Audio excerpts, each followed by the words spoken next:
Hello, my name is Hakon and welcome back to my channel and something completely different again today from a completely different angle and in a completely different aspect ratio because in order to film this without having to rejig my entire camera rig, I've got an overhead rail system up here in my office.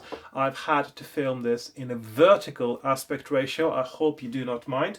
Not my favorite thing to do, I must be honest, but well, needs must. So this is the Yamaha Arius YDP 142 electronic piano that I've got in my office now, and I've only had it here for 2 days. Until then, it was living in our dining room the last 6 years.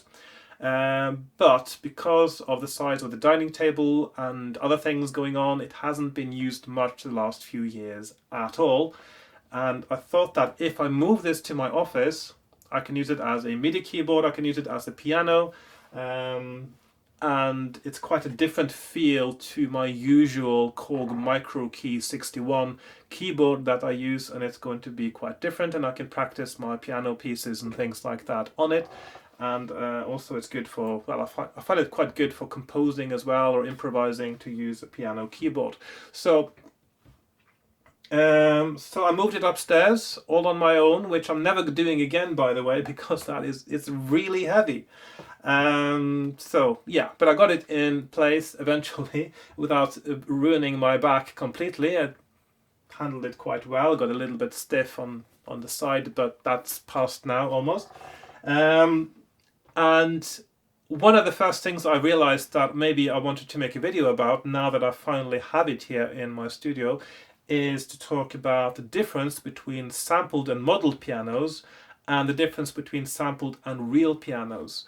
Now, I don't know if you've had this experience, but when I bought my first electronic piano many years ago, I tried it in a shop selling real pianos. So I was walking into the shop, I was trying the grand pianos and the uprights, and then they also had a Yamaha electronic piano there, and I tried that too. But of course, next to real pianos, a sampled piano like the Yamaha, though it sounds great on its own, next to the other pianos, it sounds really dull and lifeless. And this is a problem with sampled pianos. It doesn't matter how well you sample it. I mean, how many layers you have and all that stuff, how many microphones you add to it and you allow them to be mixed together in different ways. It doesn't matter how many gigabytes you add. There is one specific thing that makes a huge difference to whether a piano sounds like a sampled piano or a real or modeled piano. And of course, whether this makes a huge difference to the sound depends on, of course, the mix and the music and etc. that you're playing. But it has to do with resonance. And just to make an example now, so this is a sampled piano. It's quite a well sampled piano. I'm not sure how many velocity layers they use, but probably at least 8 per key, I would imagine. So if I just press, I'm just going to put my headphones on so I can actually hear what's going on here as well. So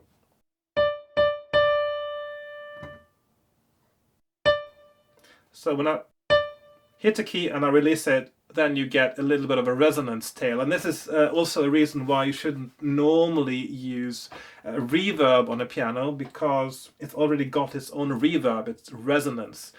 So the resonance is part of, in a piano, it's the soundboard, it's the frame, and also, importantly, it's the other strings as well.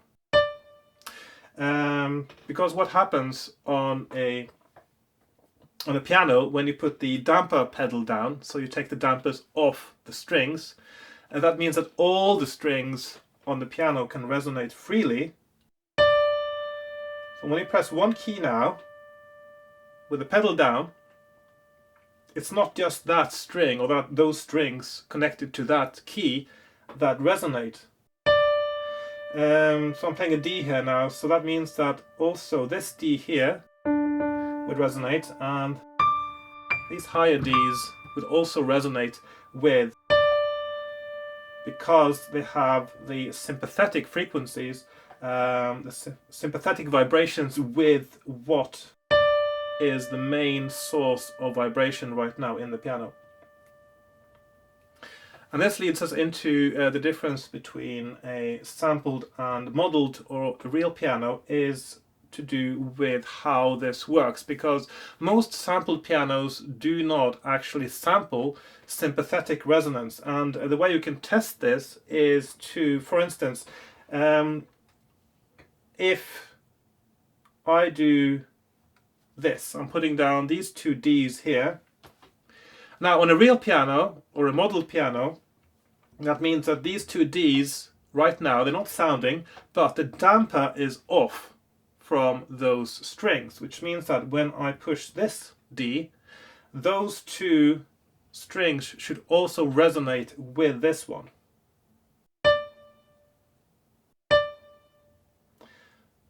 And now if I take this off, see if you hear a difference. No difference. And that is because this is a sampled piano. If this had been a modeled piano, then doing this would make a difference to this sound. So, and this is a really subtle thing. When you hear it, you might even not realize that's what's going on, but the way a piano responds to the resonance of whenever a key is down and another note is being played, or the damper pedal is down, then the strings will, in addition to their own sound, they will also be affected by the other resonant frequencies that are moving around in the piano. And this is the main difference between a real piano and a sampled one. But a modeled piano, they will of course calculate the effect of this. Right, so here I am in Reaper and I've got Pianotech 4, which is a modeled piano, and of course I know that there's a Pianotech 5 and 6 and 7 and even 8 by now, but one of the reasons I like Pianotech 4 is it actually allows you to create a bigger resonance than on Pianotech 5, which I also own by the way, but I haven't upgraded since 5. I know the newer ones sound better, but I like the old one. So now let's compare with the Yamaha. So, no, I shouldn't show it with the pedal. Okay, the first just a note. So that's just, and you can hear there's more resonance in this one than there is in the Yamaha. And I suppose that's because this is a modelled grand, whereas the Yamaha, I think, seems to me to be a modelled upright piano. It's a sampled upright piano, not a modelled one. Yes, very important difference. That's the whole point of this. So, with the pedal down, and now I think it's even easier to hear that it's not just this string that is resonating, because on the Yamaha it doesn't really sound like the other strings are resonating so much with the note, even when the pedal is down. But the big difference, of course, as well, so now if I push down these two keys here, not making a sound, now these two Ds have their damper off, so that the strings are free to resonate. And notice the difference now when I play the D here. Do you hear that?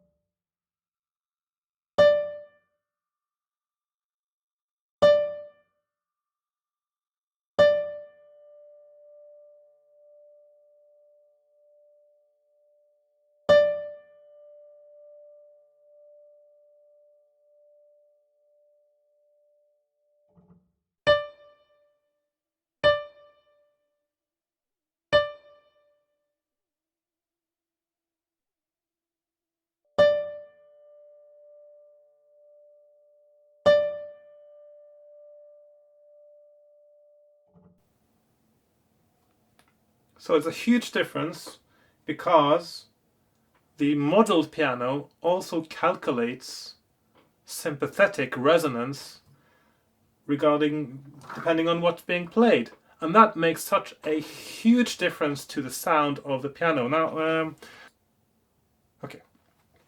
So I made one that's extra resonant. And also a little bit worn.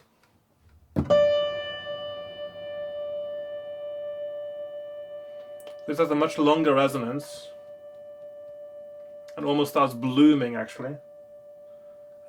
Because so the resonance almost feeds back into itself.